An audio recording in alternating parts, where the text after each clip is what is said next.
Hello, everyone. We are ready for President number 24. We see someone come back again.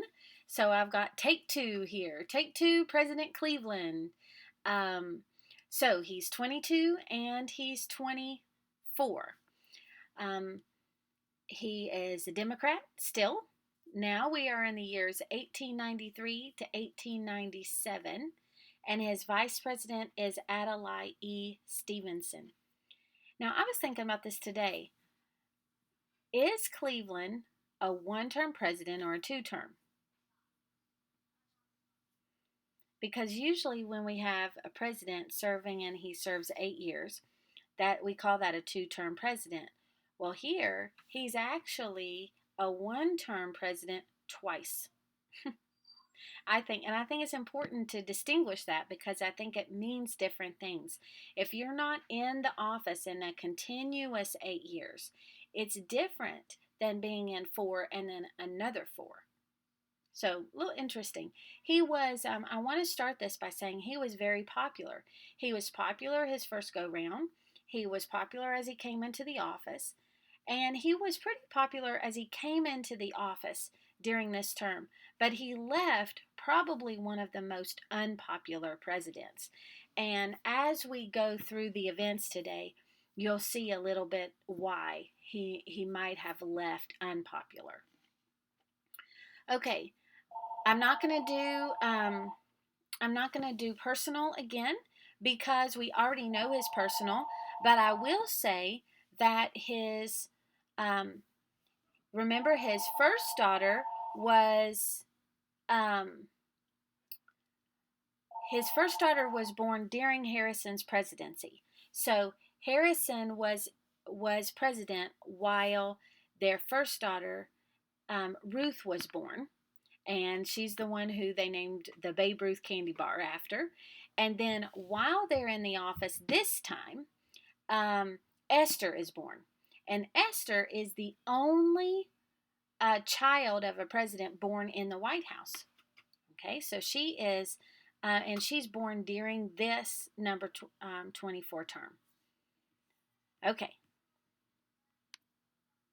here we go. We're going to get started right into events because we already know who we're dealing with here. Remember, we have someone we consider him a laid back president, even though he's a very hard worker, but he doesn't feel like the president is the one moving all the pieces around. He believes that the president is the one sitting there watching and making sure that things don't happen that don't need to be done. Okay? So we start with, and it shows you right off the bat why he's going to be unpopular. Before he can get in and lower tariffs, which is what he really wanted to do, he wanted to get in and fix this whole tariff business and lower these tariffs that had been hiked up when Harrison was in there. The Panic of 1893 hits. And remember, I told you that panic is a word for depressions that occur. So the Panic of 1893, 1/4 of the nation's railroads go out of business. They start losing money, and then you have them firing their employees, laying their employees off because they're bankrupt. So they have hundreds of thousands of employees, these railroads do. So those hundreds of thousands of people are laid off work. What then can't those people do? They can't pay for their rent. They can't buy food. They can't buy things that are putting other people in work. So when you have one huge area letting people off, then it affects every single thing. It's not like only these people are affected, because it just trickles down into everything. And that's one word that it's called, is the trickle down effect. Okay, so these people lose their jobs, then what does that affect the housing industry? Then what does that affect the food industry? Then what does that affect this and this and this? Okay. So now remember, we're dealing with a president who is not going to create all these programs and say, okay, let's give money to these people and let's fix this and let's give money to these people. Remember, we don't have a president like that. He believes in a hands-off government. He believes that the government takes care of their job and the people need to take care of their business. So he does not start passing a bunch of relief programs, which is what could happen in a depression. Okay? What he tries to do is he focuses his attention on trying to get the economy back to where it needs to be. So what can I do as a government to get the economy, meaning the buying and the selling, back to where it needs to be? Okay, so we have one of the richest men of the time is J.P. Morgan, and he is a very rich, well-known banker in charge, owning one of the banks. And so he and several of his other millionaire friends loan the government a huge amount of millions of dollars to kind of help the economy get back on its feet. Okay, well, do you think that makes um, Cleveland popular if he's receiving this money from these big business people? No, it doesn't. It makes him look like he is going to do whatever they want him to do now that they have given the government money. There's always this battle between big business. Is government just doing what big business wants them to do? And then you have the people that are just normal people that don't like the way that it looks. Okay, so there's a lot of really tricky things to deal with here.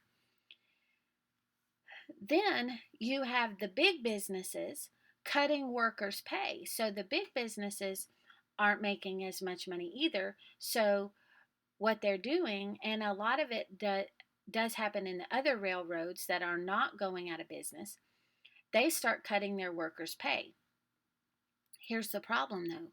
A lot of their workers live in these little towns that they have built, and they run the company store and they run the whatever. Well, the big business guy says, okay, I can't pay you 50 cents anymore. I'm going to pay you 30. But your rent stays the same. But all the prices at the store stay the same. Do you see a problem there? That's a big problem, isn't it? Because they don't have as much money, but yet none of their expenses are changing. So their expenses are here. Now their money is here and it doesn't meet. So this is when lots of times unions and organizations will get involved to stand up for the people and fight for the people. And so the union comes in, and we have that happening. We have a specific, oops, sorry, that's not what meant to press. We have a specific instance of this with the Pullman Company strike. And the Pullman is a train company, and they did exactly what I just said. They lowered their rates, but yet they kept their prices the same. So in 1894, the workers go on strike. Well, when the railroad workers go on strike, what happens? The train stops. All the train traffic from Chicago to the west just stops because the workers are on strike. This is a big deal. So this either needs to be resolved. Let's pay the workers more. Let's figure out some things. Or it needs to be put down so that the train can get moving again. Instead of continuing to seek a resolution, though, the government sends federal troops in to stop the strike and make the workers go back to work. This makes it look like the president is on the side of the business and not the people. Do you see? Because he goes in, you all can't do this, we've got to have our train, you go back to work. Well, then all their negotiation is gone. What can they do? The government told them they have to go or arrest them. So this was kind of a strike against Cleveland. Okay. Now we have another guy trying to get heard because of the depression and the panic going on. This guy is Coxey, is his last name, and this was called Coxey's Army. He wanted to lead a bunch of unemployed people to the White House to have this kind of march on White House, not to attack or anything like that, but just to have their awareness brought to the fact of all of these people out of work. Well, he wanted to have hundreds of thousands of people. He started with 100. And by the time he gets to Washington, he only has 500. And as soon as he gets to Washington, he's arrested immediately for crossing on the grounds. So his little army to bring attention to the unemployed wasn't very successful. It was successful in that they got there, I guess, but it didn't really help much. Okay, this is kind of signs of the times going on. This is what's going on. And this is interesting because we've talked about how books can have an influence, how a writer can write a book and change the world. Um, we talked about Harriet Beecher Stowe, who wrote Uncle Tom's Cabin. We talked about the lady who wrote the book about the Indians. And we're going to see some other books in the future that have changed policies and changed things. But this is an artist. This is an illustrator, okay? And his name is Charles Gibson. And he starts drawing these images of men and women, okay? And they're being put out there in newspapers and magazines. And he created an image that we associate with this time, and it became popular as that is what I want to be like. That is what women should be or men should be. And it started with this illustrator. Isn't that interesting? How now it might start and it does start maybe with a famous person wearing their hair in a certain way. It's happened all through history. Okay? So this is called the Gibson girl. This woman kind of right here, where her hair is swept up, is long hair is swept up and tied up on top of her head. She's got this dreamy, kind of very innocent, pale look about her, and she's called a Gibson girl, and that's the way women were represented at the time. Okay, and then in this picture here in the middle, this is what Gibson started presenting the man as: strong, muscular, but clean shaven. Clean shaven. Interesting, right? And I told you that Harrison was the last one with a beard. So we're moving into more.